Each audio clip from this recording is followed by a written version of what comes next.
Ji, Assalamu alaikum, everyone. This is episode 4 for Marriage Matrix, and today's topic is all about the meeting the in-laws. Earlier we talked about the different things about the marriage, and today is all about the wedding.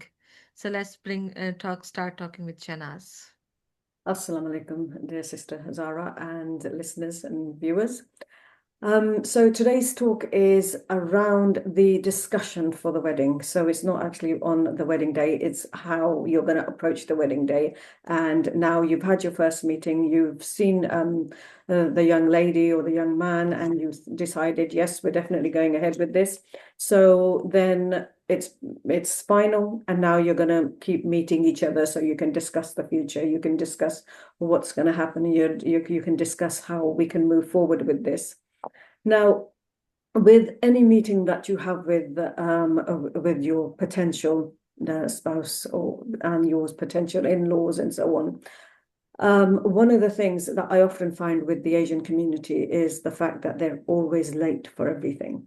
That doesn't set a very good impression. It doesn't give you the edge over things. It just sort of like makes you look like you're very unprofessional and you're not taking this very seriously. So when you do have a meeting with somebody and you say, I will come at 2 o'clock, make sure it's at 2 o'clock and not at 3 o'clock or 4 o'clock, because don't forget that person has a day to organize as well. So they have organized their day around your trip. So you must make sure that you arrive on time. Then when, so second meeting, third meeting, fourth meeting, fifth meeting, whatever it is, you need to discuss or you need to manage your expectations and their expectations as well. What are they expecting from you? What are they expecting from your child? How do you think we are going to move forward with this? Are we having a massive wedding, or are we having two weddings, or are we having one wedding? Because nowadays it's quite a trend to have all in one wedding, where both sides contribute, and the girls invite their 250 people and the boys side invites their 250, or whatever number it's going to be. So are you going to go for a joint event, or are you going to go for single events? And then what about the other events surrounding the marriage? Are you great believers in those events? Do you want to do those events? Are there going to be 4 or 5 different events, or is it just going to be that one event that we want to focus on? Then with the budgeting issues, so if you're having separate events, then you have a separate budget. So they're going to spend their own, and you're going to spend your own. But make sure that you don't go too overboard with things, because it's better to have a classy small wedding rather than make it all big, spend 60,000-70,000 pounds, because nowadays apparently that's the norm that people spend on their child's wedding. And when you are visiting each other, then don't overdo things. Don't sort of like think, oh well, I need to cook 100 dishes because they're coming over. It's not going to be the last time they come over. They're going to be coming over quite a few times to visit you, to organize things, to arrange things. So don't overdo do things straight away. Talk about what is relevant. Talk about general things that are going to be relevant to the wedding, things that are going to be relevant to the girl, things that are going to be relevant to the boy. Don't talk about, like, I find a lot of parents will talk about the young child. Oh, she's lovely, she's really clever, she does this. She probably does do all of those things, but no one's interested. It's just you that are interested in that child because it's your child. Everyone else is here for a different purpose. So speak about that purpose. And don't, a lot of the time, parents will make, or generally speaking, there will be some sort of Mickey taking place. Now, people will be taking the mick out of a certain member of the family, or and this it doesn't set a very good standard for people. When you're meeting somebody, okay, it might not be the first time, it might be the sort of like 3 or 4 times in, but still you don't want to see those people having a sort of like this negative impact on someone else. And then we have mothers, normally this is, who will speak about their experience in life, how they've been martyrs and they've been wonderful, but society has let them down. The in-laws have let them down, and they are, they've never done any wrong, but everybody else has wronged them. And this isn't really something that people want to hear. You're putting yourself, you're speaking yourself about yourself as a victim. Nobody likes someone with a victim mentality. So don't sort of like try and think, well, I'm going to speak about these things and they're going to feel for me, because they probably are going to feel for you. But then they're going to, people nowadays, they're like strong people. They think, right, okay, you should have done something for yourself. Don't let people walk over you. That's what they're going to be thinking. You're just looking for sympathy, but don't look for sympathy from these people. They are here for your child, your daughter's hand in marriage. They're here because they want to speak about the wedding. They're here because they want to move things forward. They're not here to give you sympathy. They're not here for your pity party. So have a little bit of, have that thing about yourself. You are there as the child's parent. It's not about you, it's about the child. So discuss the issues that go with the child. Where will the child live? How is what's the family dynamics going to be like at the place where the children are going to reside? So talk about things that are relevant for the wedding, for the time after, how the child is going to live, how are they sort of like ready to accept your child. Talk about things that are relevant to the wedding and the time after the marriage, not about your situation, which happened many years ago and is now over and doesn't need to be discussed over and over again. What do you think, Sister Zara? How should parents Yes, handle this? that's really interesting topics you touch on, and that's the really important topics to talk about. As we discussed that, this is not your first meeting, so it's not about the first impression. It's about the building your impression and showing your true self. And the focus into that meetings is not the food, is not about testing your cooking skills or your hospitality. Is the focus is all about talking, focused all about knowing each other, listening to each other, and describing and talking about the main priorities for you according to your child, and the priorities of your child, and the logistics of wedding day, and the logistics of the marriage, when they get married, how, where, and like where they are going to live and how they are going to live. Obviously, there are few things we already know, that the child is working, child is ready to marry, child has the choice into that. These all things are already done. Now the things are that the culturally, here and now, in this point of the relationship comes, that how you are going to use or practice the cultural norms, how you are going to practice that, incorporate it, that the religious point of views into that, and how the things are going to work further into different aspects of the marriage. So if you are a person who is going to, as Sister Shana said, this is the 1 day marriage. So it means that you are going to do the nakah at the same day, you are going to do the walima in the same day, and then the children will go wherever they are going to stay. In that, there are different cultural norms are into that point of view, that how things are going to, what is the menu, what kind of people are coming, what are you are presenting into that. This is needs to be talked at that moment. And if you are doing the separate events and you are spending a lot onto that events, then you have to see that is everyone is willing to travel that much. Because if you and the your in-laws are living already in a separate directions, then how you are going to incorporate that distance of the travel. Like, supposedly if someone is living in the London and they are going to marry someone which is into the Manchester or somewhere in the Scotland, how the marriage is going to be happen, which space is going to be happen.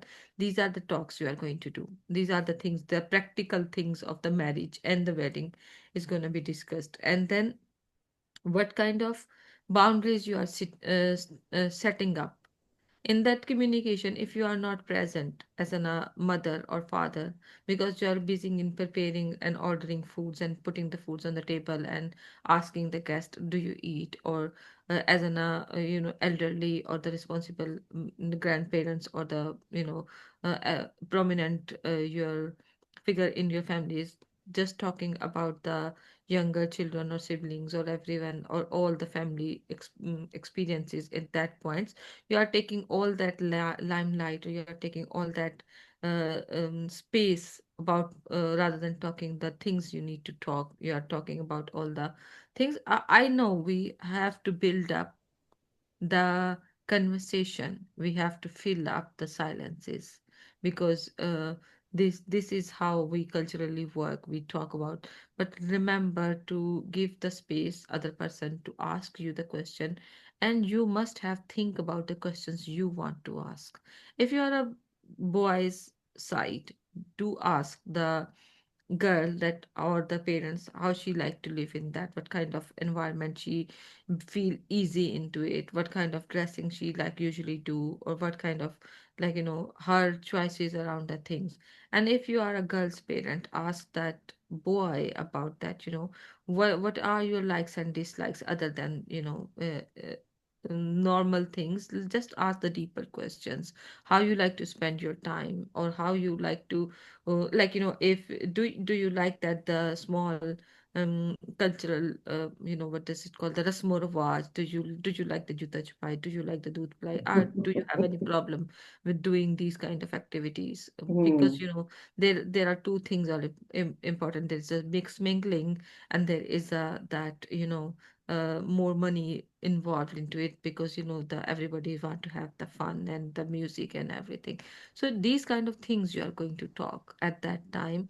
And because it's the early talk, you can see if this is the relevant to you or not. If the family is in a deep rooted, aligned with your values and your cultural norms and everything. And if there is something red flags for you, we can talk about that, how the child is behaved. As we remember, there is a saying is usually talked from Hazrat Ali that when you are going to make a relationship with someone, just eat with them, travel with them, or go shopping with them, so how their innate habits are.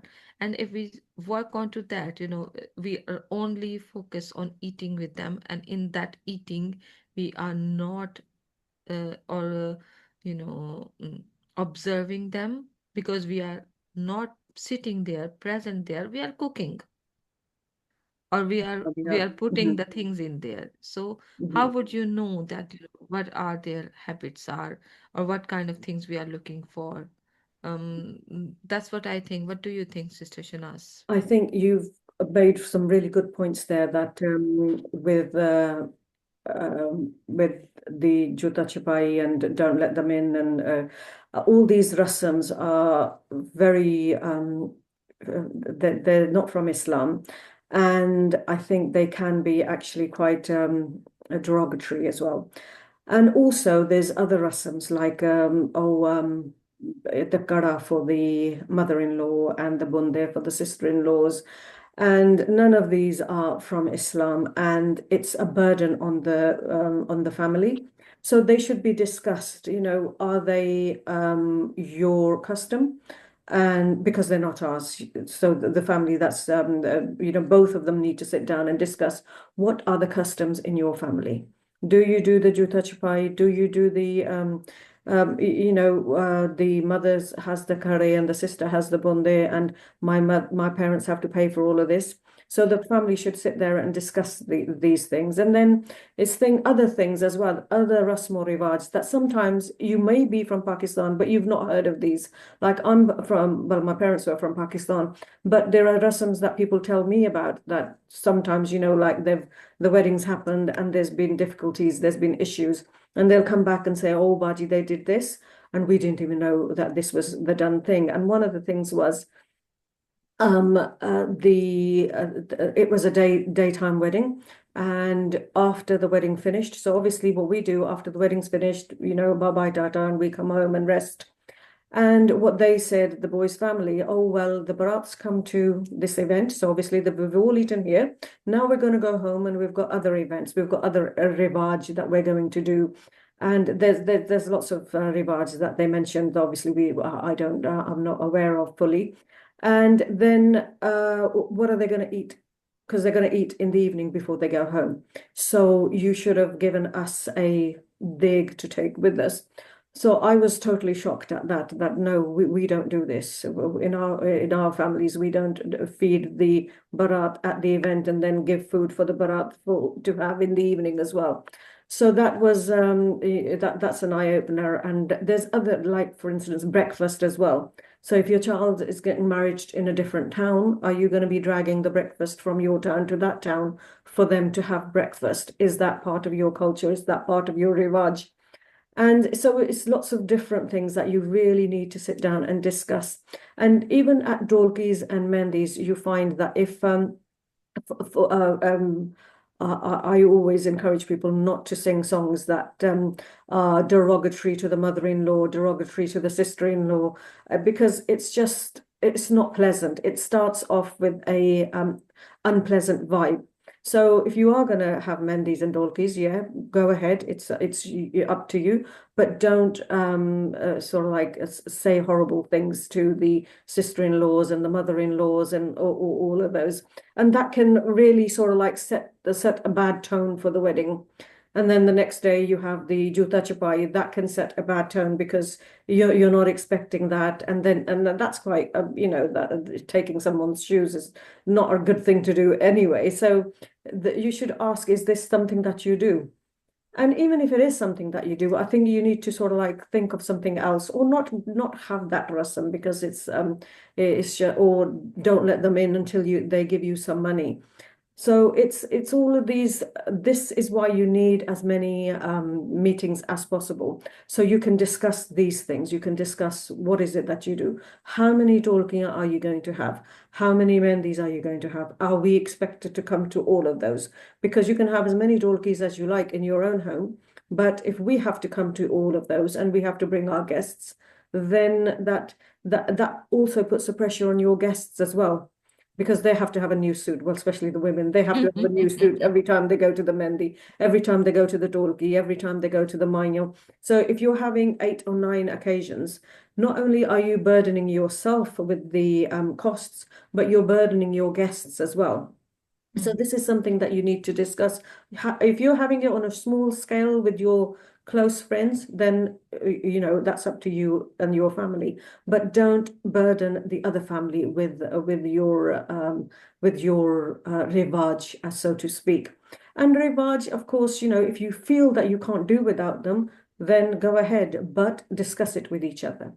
Yeah. And the girl's family, if they have to pay for your the event at the place of wherever the event is taking place, then they have to give you the food to take back home with the dolly, and then they have to provide breakfast for you. That's 3 extra things that you've mentioned, and they have to give your mum 2 curry and your sister's bunde. That's 5, 6 extra costs in there. Then if you are expecting that much, then if the girl want to live separately, in her home, and Mhm. want her to, the son give the flat to her, Mhm. then, balance it somehow. You Yeah, you want you want save that 10 things, money but and you pay are because you are a giving her house. to sit in the Mhm. same room with the, same house in the small tiny room, the box room or something like that. Yeah. It's not fair then.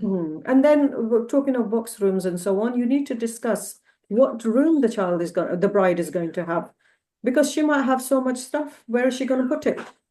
So you need to discuss, what is she going to bring? Is she going to, because most of the time our rooms are already filled. Mm. Our child has already got enough stuff in there that there's only enough room for one person to walk in and, sleep on the other side of the bed. But if you're going to bring in a whole wardrobe or 100 pairs of shoes like girls normally do, where are we going to put those? How much are you going to bring? So that needs to be discussed as well. And then, of course, the fact afterwards about, okay, so she's going to be working. Is she going to be contributing? So we've touched up on this in the past. So we need to, this is still something that needs to be discussed, because now you've got your meetings, that your third, fourth, fifth, sixth meeting, and all of these things need to be discussed with regards to the rasams and living arrangements. Yeah, that's I agree. So that's very interesting points we have discussed today. And then in these points, I would like to tell you people that this is the place where you are going to set the boundaries for coming years. This is the place you're going to set boundaries for the expectations from both sides. And even though we haven't touched about to that points, if the engagement part is going to be longer than a year or so, like you find a girl or boy, you are like that's traditionally we use that. Okay, let's that baat pakki or the engagement, and we will get married by the end of the next year, by the middle year. And how that time is going to be processed between the boy and girl, are they are allowed to meet each other, or are they are not allowed? They are allowed to talk to each other, or if there is an events come in that, there is again, I will say that the rasmo rawaj of that, you are sending gifts on the Eids and the things, you are sending gifts on the birthdays or not, or you are expecting all these kind of gifts or everything. How long that the period is between finding and agreeing onto a person, girl or a boy, the period between to getting married. Is it just 3-4 months period, like you find a girl, you agree on the girl, and then you just set up the date according to whatever the hall is, Mhm. mm, logistically where you are going to get married. And if there is not that quickness, then there is a long time in that, how you are going to utilize that time, and how it's going to be impacted onto the relationship of the in-laws, because there is lots of things happen. Some people find the girl or boy, but they does not want to wait that longer. Mm. You need to clear that thing, we agree on to that, but the marriage is going to happen after that many time. Mhm. This is the most important things of the discussing in all the other things. What do you think, Shanas? That is this happen usually?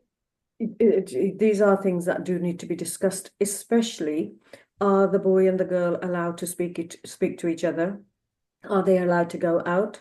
Which Islamically they shouldn't really be, because what happens is that, oh, we've done the Baki and now they can roam around freely as they wish. They're young children, they're young people.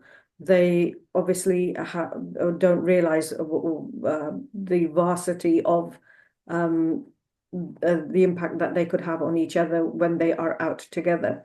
So the parents need to think about, right, okay, so we're going to have a long engagement. In the meantime, are we going to let these two talk to each other, and are we going to let them go out and speak to, be alone together? So this is something that parents do. And some parents are very good. They'll say, no, we know we don't want them to go out with each other. It's an arranged marriage. It's not a love marriage. So okay, so you can speak to each other if you need to, but you don't need to go out. Other parents will be like, oh no, it's fine. They're going to get married. So let them, go out wherever they like and do whatever it is. It is something that needs to be discussed, and both parties need to be happy with this.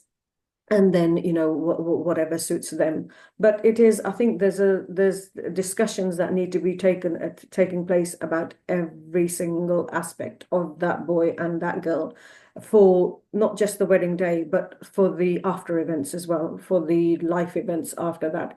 Are you going to be moving out? When do you think you'll be moving out? Some parents will say, oh, they can stay with us until they have their first child, or they can stay with us until, well, 2 years, until they get their deposit together, and then they can buy a house. All of that is, of course, if it suits you, then that's fine. There's nothing wrong with it. But make sure that the child is in agreement as well. You'll find sometimes that parents will make agreements and the children are not aware of it. The children do not know, or the parent and child from one side will make agreements with each other, but they've not involved the wife. Like I told you, I think we've discussed this before, where one of the young chaps was expecting his wife, to help him pay his dad's mortgage. So obviously, him and his dad had discussed this, but him and his dad didn't discuss it with the girl and her family. It was just by accident that he happened to mention it to the young lady, and of course, the marriage did not take place. But these are things that are very important. You need to mention them. But if you're expecting somebody to give their wage into something that they're not going to get back for the next 25 years, if they get it back, then it needs to be discussed. Or even smaller things than that that need to be discussed. So if you have decided that you want to stay with your parents forever, have you discussed it with her? Is she happy to stay with your parents forever? When you're staying with your parents, it's not about you staying with your parents, because it's lovely that I want to stay with my parents, but what about my partner? Is he going to be happy with my brothers and sisters coming in all day, every day? Because your siblings are going to come into that house because their parents are there. It's to them, it's their parents' home. So they're going to be coming in. Is your wife or husband or whoever's living in that house, are they going to be are they going to be happy to put up with people walking into your house all the time because it's their mum and dad, they consider it their mum and dad's house? So these things will need to be discussed. You're the only son, you have to stay with your parents. So what about her wishes? Does she want to stay with your parents? And your parents may start off really nicely, and we always start off really nicely, but 5, 6 years down the road, you'll find that some, mother-in-laws become quite overpowering. And they usually are overpowering right from the word go, but at the time you're young, you don't notice. And then, you have your own children, you need your own space. So did you have that open conversation at the beginning that we would love to stay with you? We want to stay with you as long as we can. But if a time comes where I feel that I need my own space, is that going to be possible? So it's very important that we discuss all of these aspects of our life and look at it in the long run. Because what happens is the girl or the boy, they're so much in love, it doesn't matter. They just think, oh, well, we're going to be like this forever. We're always going to love each other. And it's going to be fine. So in their mind, everything is fine. Nothing really matters. But in practicality, in reality, it does matter. You do get fed up of living with people. So you have to know that if I don't want to live with your mum anymore, will I be able to move out? Will you come with me? Or will that be the end of our marriage? Very important aspects that we need to discuss. So they need to be open with each other and discuss when the boy and the girl are present, because parents will just like your parents will say, oh no, we don't mind our daughter staying with the family, it's only buddhi ma or the koi bhi nahi hai. But does that child have that same opinion as you? So we really everybody needs to sit down, the mother, the parents, and the children, and decide, am I happy with this situation, or am I not happy with this? And if you're not happy, it's best to say it rather than try and save face, because a lot of the time we'll try and save face, or we don't want to say something because we think we're going to hurt our parents' feelings, or the wedding's not going to go ahead and we're going to look we're going to look bad. But it's best that it doesn't go ahead now rather than you suffer later on. Yeah. Yeah. So yeah, I agree with that. There is a certain amount of privacy the new couple need. There is a certain amount of privacy the parents also need. There is a certain amount of the quiet time both of them need when they don't want to entertain anyone coming in and going in, because they might be, they want to rest at that time. They might be tired from their work, and the most importantly, it is might be really really hard for everyone to be talk about all these things, because you might hesitate.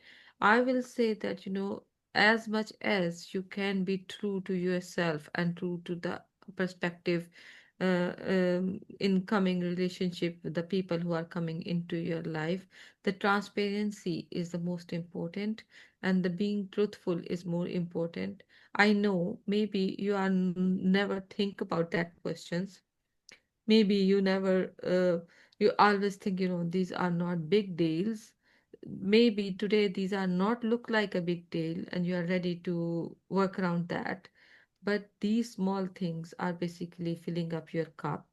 These small things, when they were drop by drop, fill up your cup. and the one day you all feel stressed. The parents are stressed that the children are not doing as they expected. The children are who are being now adult or have their own family unit, they are stressed because they think there is every day some kind of criticism is happening onto them, and that criticism is filling up their cup, and the end up that everyone is angry, frustrated, stressed, and emotionally overloaded, and that's where the things are going on to the breaking side, and there is everybody have some anger issues, emotional issues, and when they are not able to talk or discuss what has to be talked or discussed way long ago before everything is started. That is the last point from me.